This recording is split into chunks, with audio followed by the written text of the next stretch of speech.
Well, if you thought we were done with everything going on at Daystar, the cover-up, the allegations, no, we are not. There is a lot more, and I knew that there would be. Now, I have been covering this story because I believe that it is important to highlight the darkness that is going on at Daystar. And when Jonathan and Suzy Lamb came forward with their story that they gave to the Roy's Report about the cover-up involving mistreatment against their own daughter and how Joni and Marcus covered it up, their own granddaughter, and how they put the ministry ahead of their own family. This has now sent shockwaves throughout Christian circles. People that have watched Daystar, and there's people, by the way, of all different denominations over the years that have watched a show or two on Daystar. And this is not good. Now, I have been sounding the alarm on Daystar for quite a while. And with all of this that has now come out, I mean, it's just highlighting even more so that these people are corrupt. If you give to them, if you support them, you should immediately stop. Because what you are doing is that you are funding here a criminal operation. That's the best way that I can put it. The allegations against these people are absolutely criminal. And for people that are going at Jonathan and Suzy and calling them liars and saying that, you're jealous or you're upset because you didn't get promoted. Jonathan Lamb, we talked about how he was, demoted. He was supposed to get to the top of Daystar there once Marcus had passed away. It's ridiculous. What do they have to gain from this? They don't have anything to gain. These are powerful people. And you have to understand that for Jonathan and Suzy to try and go up against their family, which I've described as basically a mafia, it's very intimidating. And I noticed a theme throughout this entire story, and we're going to get more into it here. Jonathan would often go right to his parents. Now, people would say, well, he should have went to the police. Maybe so. But you also have to understand that for somebody that grew up in this family, he was probably taught to respect his parents at all times. Don't question anything. If anything weird happens, you go to them and you let them handle it. They're at the head of the family. You go to them. You trust that they're going to take care of whatever it is that's going on, and then it'll be done with. Except that's not the case. This is why Jonathan and Suzy have now come out and started to speak about this. It's very easy for people to criticize them and put them down and say, you should have went to the authorities right away. You're wrong for that. Everybody is throwing dart. I have seen it in the comment section on the videos, the other videos that I've done about this. It's sad. You try being in their position. Try being in their position and having Marcus and Joni as your parents. And what you would do.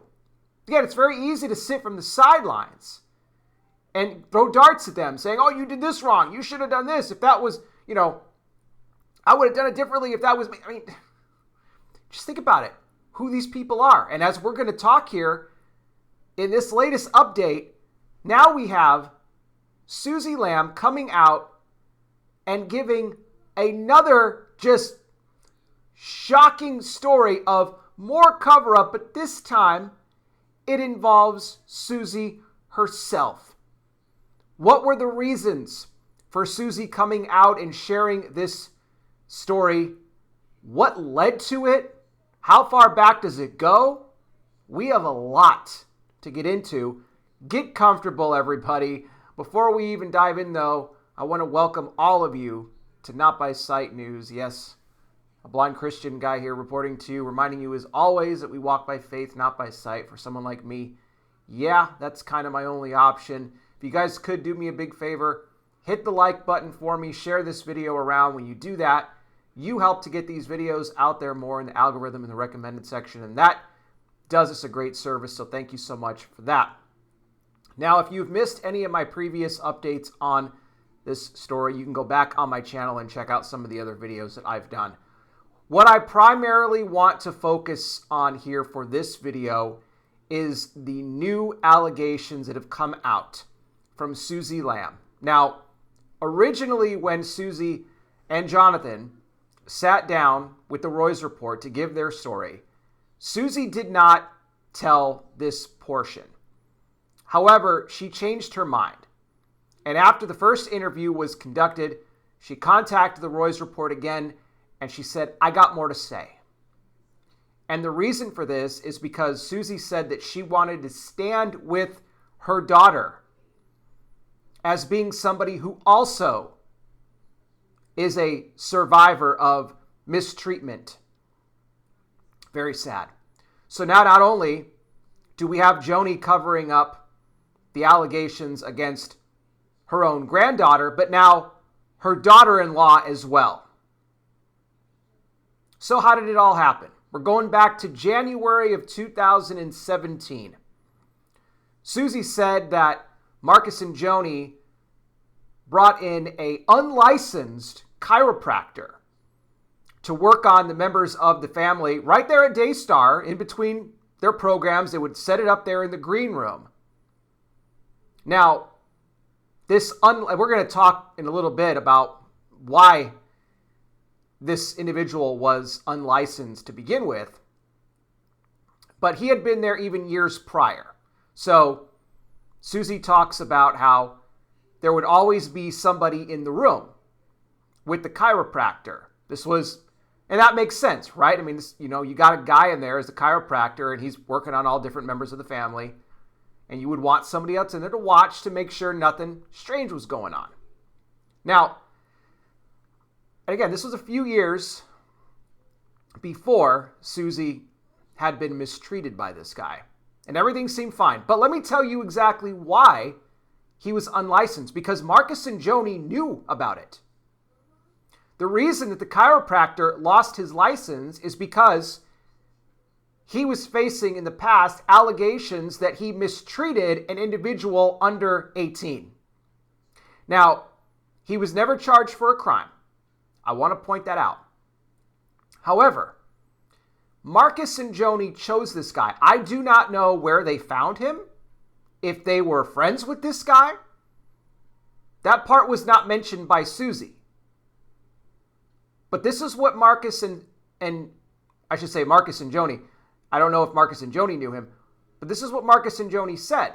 According to Suzy, they believed that the chiropractor was a changed man, that he had come to Christ. Sometime after this alleged mistreatment of the individual under 18 happened that would have caused him to lose his license. Now, why again you would bring in somebody who was unlicensed anyway it's just strange to me that they would do that. And here's the other thing. Knowing that you had, multiple, this Lamb family, they all got, their little, I call them littles, okay? They got their littles, they're on set a lot of the time, running around and whatnot. We heard about it in the first story when Suzy talked about how their own littles would be there. And, you got Rachel, you got Rebecca, you got the whole family there. So you got littles running all over the place. Now, if Joni, because this just doesn't sit right with me, if Joni and Marcus knew that this guy had a very credible allegation against him in the past involving somebody under 18, why in God's name would they bring him there to Daystar around these littles? I don't give a rip if they say, we believe he's a changed man. We believe that he's come to Christ. And when I went over that part of the story, that kind of tells me that they were friends with this guy. Because how else would they really know his story? Again, where did he come from? They have not, by the way, released this chiropractor's name. This just seems like a very unwise decision to me to bring this guy into Daystar knowing his past. But if you look at what's come out now about Joni and Marcus, they seem to have no problem with individuals who mistreat littles, including their own 5-year-old granddaughter. Now, of course, in the original story, they were using the name Pete to describe the family member who had mistreated both Suzy and Jonathan's daughter. Some are saying, and this is allegedly, but some are saying allegedly that this Pete character is Joshua Brown, who is the husband of Rachel Lamb Brown, Marcus and Joni's other daughter. We'll see. So you're starting to now put together the pieces into who Joni and Marcus really are. So that's a background on this chiropractor. But now let's get to, I told you guys to get comfortable. We got a lot to get into. And, before I even, let me take a quick pause, because I want to get to Suzy's story about what happened to her in January of 2017. But let me take a quick pause and ask you guys a question. Do you enjoy and appreciate the work here of Not By Sight News? And do you want it to continue? We expose church corruption. We call out the wolves in the pulpit. We protect the vulnerable. Do you want to see this work continue? If so, would you consider making a generous donation to support and fund Not By Sight News? You see, we need your help now more than ever before. The last couple of months have been really rough for us. My wife has suffered multiple different health issues, including a stroke. She was diagnosed with a clotting disorder and now a lupus diagnosis that has left her in extreme amounts of pain and has caused her to no longer be able to work after having a really great job with a great salary that we're no longer getting. So it's all riding on my shoulders right now. And I'll be honest with you all, it's just not going to be sustainable for me to be able to continue the work here at Not By Sight News, especially with all these medical bills and other stacking bills coming up. If I'm just relying on the ad revenue from these videos alone, which is not much, and even if these videos manage to get to 1,000 views or so, you're getting like maybe $2 from that. So we, again, really need you guys to help out if the Lord puts it on your heart. There are multiple ways that you can help us. Now, one of those is by visiting our GoFundMe. There's a GoFundMe that we created. A link to that can be found in the description of this video and all videos. Also, you can become a monthly contributor by joining our Patreon for as little as $5 a month, patreon.com/notbysightnews. That link also in the description. And then finally, you can just hit the super thanks button on the YT video here. Although I will tell you, if you choose that option, YT does take 30% of that for themselves. So if you do want to make sure that we get the majority of your generous gift, then GoFundMe or Patreon will be your best options. And we, again, thank you all so much for the support. You're literally helping to keep a roof over our head at this point. One other quick thing I'll add that I don't even want to, but it'll stop, these ignorant comments from coming in. But no, the reason for my wife's health issues is not because she took the shot. She never took the shot. So there you go. But we, again, thank you all so much for all of your support for us. It's truly amazing. So here we go. January of 2017. Now, remember that there had always been another person in the room when this chiropractor was working on the Daystar family members. But according to Suzy, and she said this was her personal assistant. She said her assistant had just happened to step out of the room at this moment to go use the restroom. And Suzy said that it was at this point, with her assistant being gone, that the chiropractor took it upon himself to mistreat her. Now, again, I use that word in place of another for obvious reasons. And if you do want to read the full scope, I encourage you to go over to the Roy's Report and you can check out their article over there.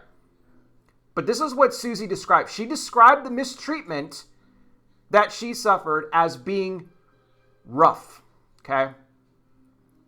Rough mistreatment, but the mistreatment was not the full-on, deed.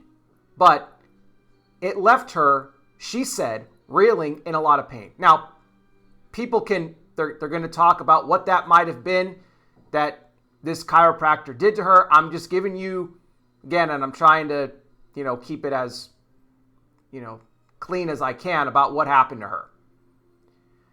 Now, Suzy said that right after this happened and the chiropractor had left the building, she called up Jonathan. I do not know where Jonathan was at the time that this was going on, but I will point out that Marcus and Joni were out of town. at the time that this alleged mistreatment against Suzy happened. So Suzy calls up Jonathan, who is apparently, according to her, his blood was boiling about what this guy did. And he immediately called his parents. Now, again, I want to point that out. That's important. We talked about this here at the top. Okay, Jonathan always going to his parents. Okay, the call did not go to the police at that point. And again, there's people that are, beating them up about this, but once again, you're in that Lamb family, that Lamb mafia. You are, think about this guy. Ever since, he was young, he was taught to obey his parents, not to question them, that they would take care of these things. So I want to point that out. And I'm not going to throw darts at them for this. So Jonathan immediately called up Marcus and Joni, told him about what the chiropractor, the unlicensed chiropractor with the previous allegation, let's not forget that, did to his wife. Marcus apparently told Jonathan, okay, I will handle it. I will handle it. You don't do anything else. Don't even talk about this anymore. Again, very important. The cover up. Keep it quiet. Because Jonathan and Suzy said that Daystar was a culture of secrecy and cover up. Always protect the entity that is Daystar. Marcus said, don't worry about it. I'll handle it. Remember, they knew the guy, which I believe they were good friends with. And that's very important, again, to look at what he said. Do not talk about this anymore. So, we come to the next day. Remember, Marcus and Joni were out of town. Suzy was scheduled to fill in for them on their show. Now, Suzy talked about in her interview that she felt sick to her stomach about what had happened to her the previous day, and said that shortly before going on the air, she rushed to the bathroom because of how sick she was. But she said, I got to soldier on. I got a job to do. So she did. She went out that day and she did the show. Now, a couple of days later, this was another key part of this story. A couple of days later, when Joni and Marcus returned, Suzy said that her and Joni had a conversation about what happened. And Joni said to Suzy, look, with what happened to you, you don't have to worry about this chiropractor anymore because Marcus paid him off. Marcus paid him off and he's not going to bother you anymore. But look, Joni said, we have to protect Daystar. That was the first thing she said. We have to protect Daystar, but I also want to protect you. That came after. Protecting Daystar was the number one priority, and then Suzy was number two.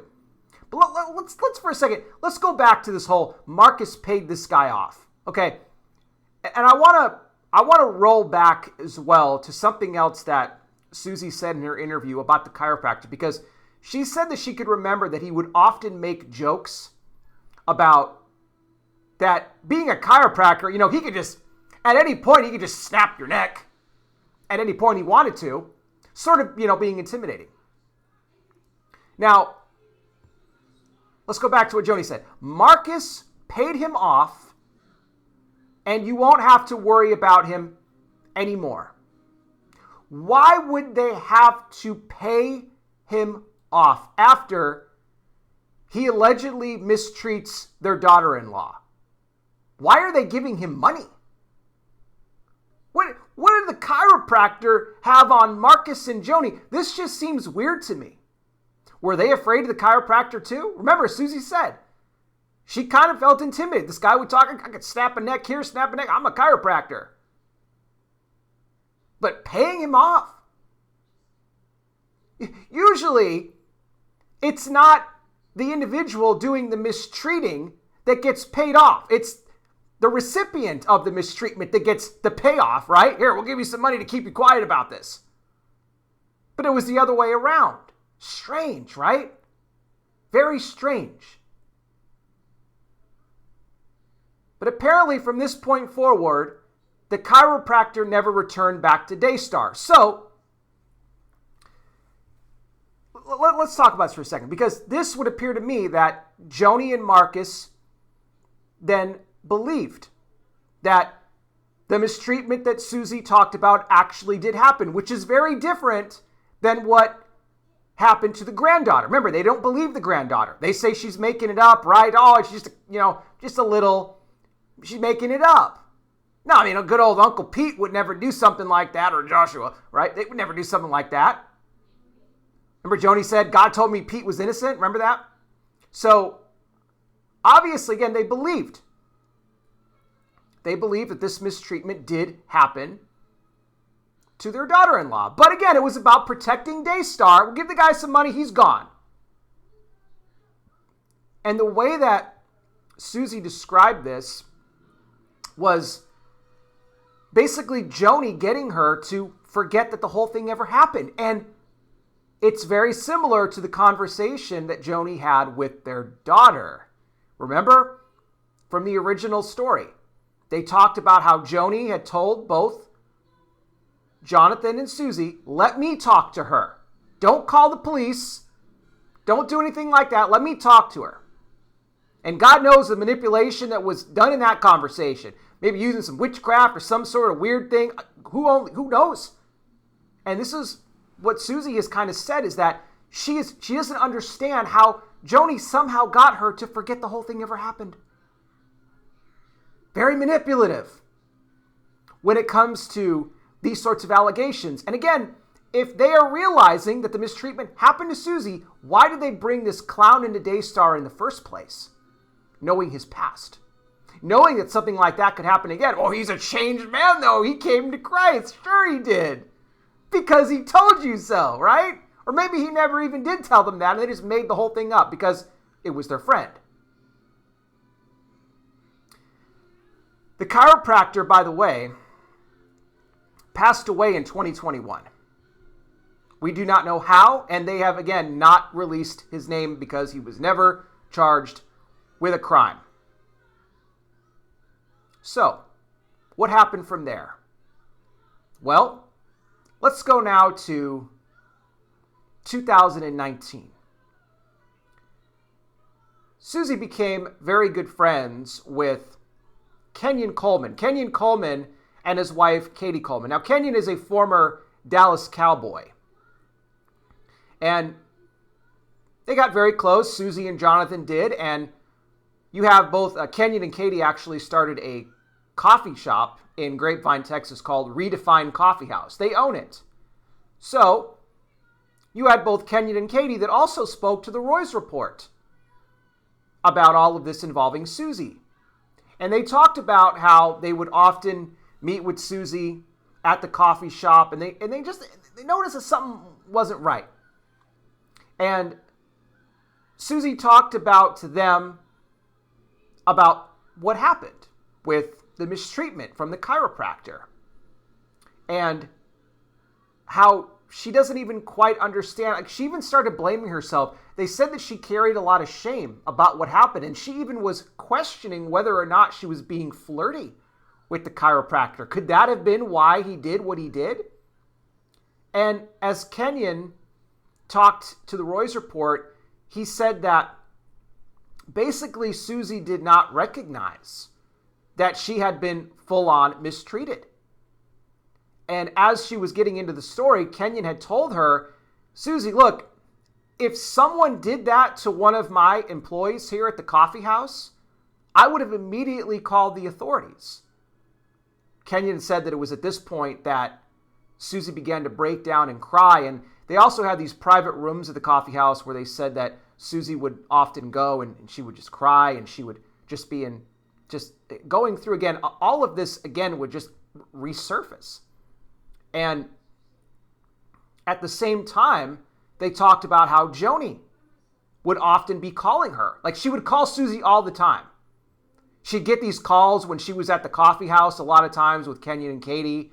And when Suzy wouldn't answer her phone, Joni would just keep calling her over and over again.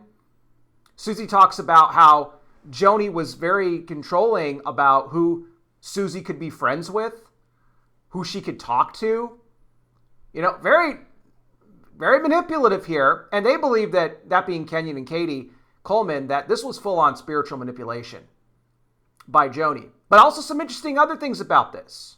That Joni was apparently prepping Suzy to almost be her replacement on the female side. No, not her own daughters, not Rachel, not Rebecca, but Suzy. She wanted Suzy to fill her shoes. And because of this, Suzy said that she had a lot of meetings with Joni. Whether it was on the phone or in person, they would go have coffee together. They would talk for hours. And Joni would, again, tell her who she could be friends with, who she should stay away from, who she shouldn't.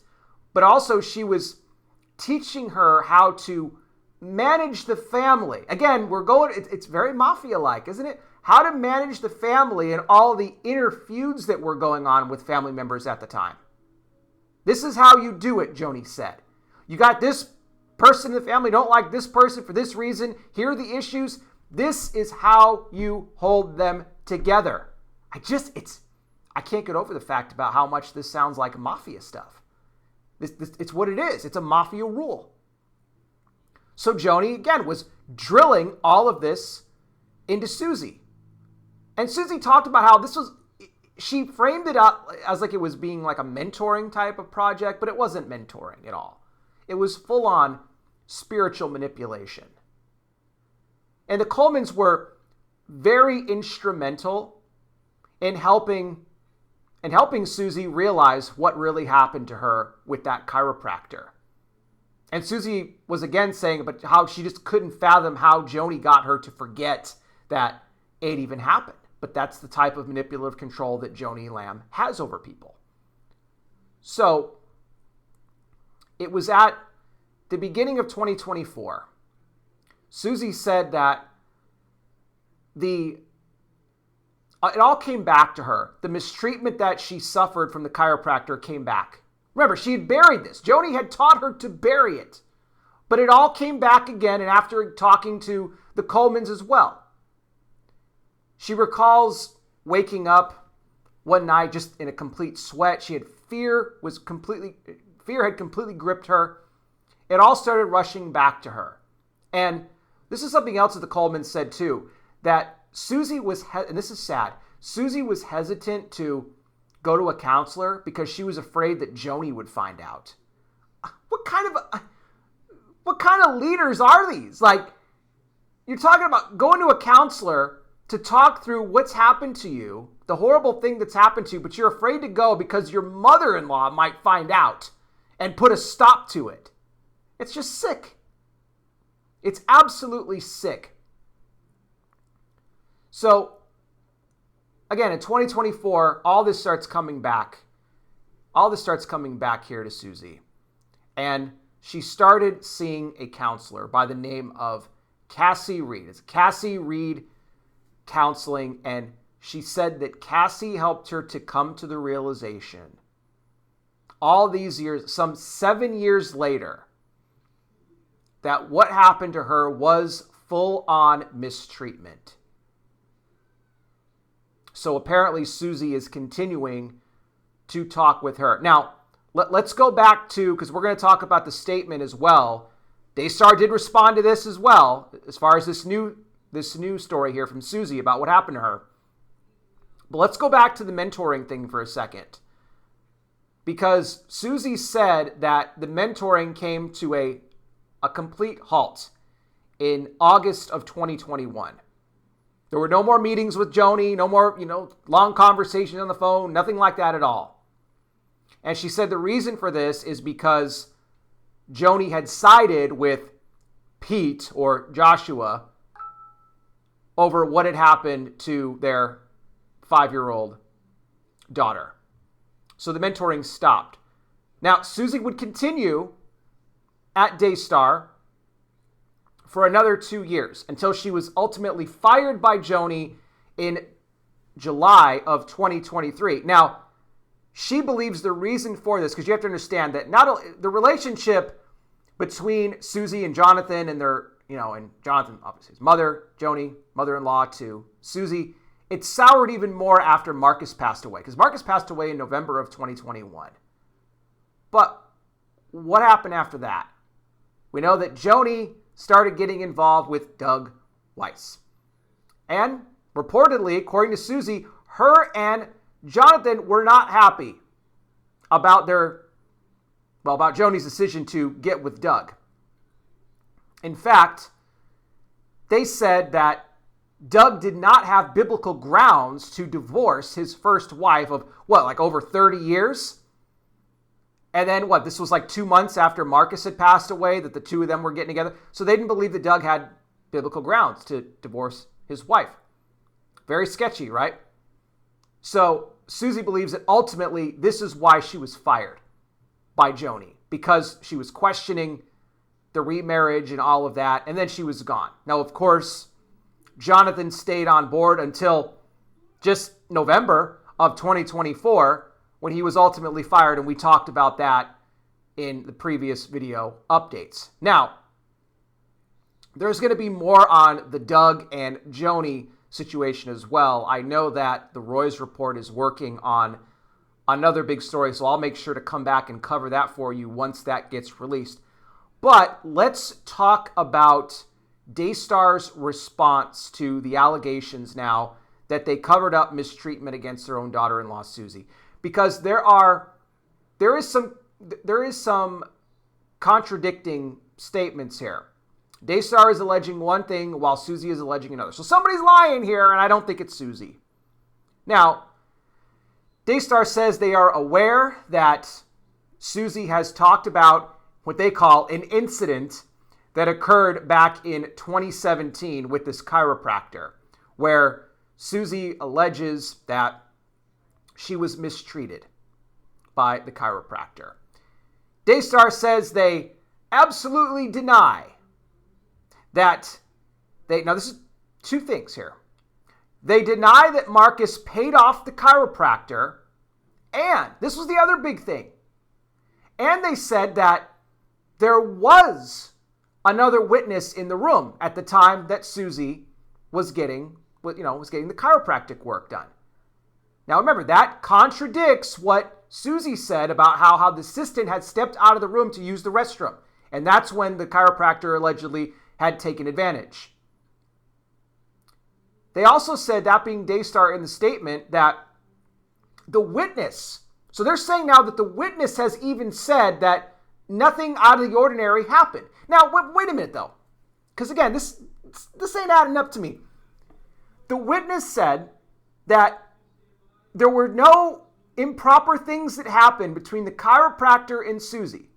But Suzy says that the assistant was not in the room. Daystar says they were in the room. Now, correct me if I'm wrong, but weren't Joni and Marcus out of town at the time that this alleged incident took place? They weren't in the room. They didn't see what. So again, this is confusing to me. They're taking the word of the witness, whoever they were, that was in the room, that said that nothing happened, but Suzy said that it did happen, and the witness wasn't in the room at the time that it all went down. So this is just strange to me. So then if that's the case, why was the chiropractor dismissed? Now, Joni says that her and Marcus had talked to the chiropractor and said, you're no longer needed, but that there was no payoff done. But if he didn't do anything wrong, then why was he let go? That's my question, because it doesn't make sense to me. Why let him go? If they were good friends and all that, remember, he's a changed man, come to the Lord. Why did they get rid of him? If they wanted to keep this quiet, this hadn't gone out into the public, remember, Marcus tells Jonathan, don't say anything, I'll take care of it. Why get rid of the guy in the first place? Doesn't make any sense to me at all. No payoff, and they say that a witness was in the room when Suzy said that they were not in the room. Something ain't right here.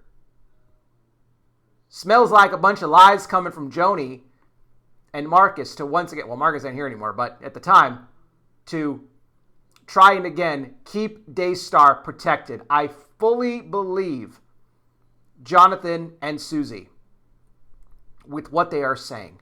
These are evil people. It is a corrupt operation. They care more about themselves and their legacy than they do their own family members, especially their granddaughter, their daughter-in-law.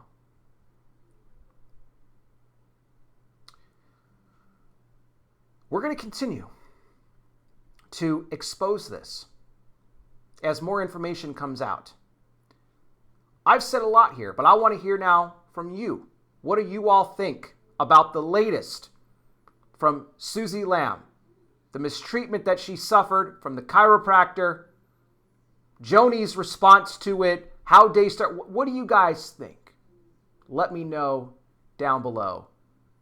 Don't forget, again, as well, if you enjoy and appreciate the work of this ministry, we're asking you to consider making a generous donation to support and fund Not By Sight News. Again, especially with everything going on with myself and my wife right now. Remember, you have multiple ways that you can help us. One of those is by visiting our GoFundMe, the GoFundMe link in the description of this video and all videos. Also, you can become a monthly contributor on our Patreon for as little as $5 a month. Patreon.com/NotBySightNews. That link also in the description. And then finally, by just hitting the Super Thanks button on the YT video here, although I'll remind you again, if you choose that option, YT does take 30% of that for themselves. So if you do want to make sure that we get the majority of your generous gift, then GoFundMe or Patreon will be your best options. And we, again, thank you all so much for the support. What I want to do right now, something I do on all these videos, and that's end this video on hope. It's part of my ministry outreach. This is an altar call. I've been doing this on my videos since 2016. No matter what it is that I'm discussing in the church, exposing the corruption of the wolves that occupy its pulpits, we always want to give people the opportunity to receive Christ as Savior. That being said, anybody watching now, if you are somebody who has not yet received Jesus as Lord and Savior and you would like to do so, I want to lead you in a prayer to do that right now. First thing that you want to do, right off the top, acknowledge that you are a sinner. Okay? That is something that we all are. The good news is that God gave his only son, Jesus Christ, to die on that cross for the sin of all the world, as he died and rose again for you and me. He paid the cost. What you have to do is repent of your sin. That means to turn from sin, not just to say you're sorry and then jump back to your old ways, but to actually turn from sin, which are those lifestyles, patterns, habits, behaviors, things in your life that go against the word of God. If you humbly go before the Lord, though, and ask him to forgive you, he'll wipe your sin away. Bible says he doesn't remember it any longer. And then you invite Jesus into your life to be your Lord and Savior. When you do that, you become born again, a child of God. You will have eternal life. Trust me when I tell you there is no greater decision that you will ever make than the one you do to give your life to Christ. And I pray you make that decision today. Again, more info down below. Thank you all again so much for watching. I really do appreciate it. I'll be back with more. You guys take care. Please be safe out there. God bless each and every single one of you. And I'll talk with you soon.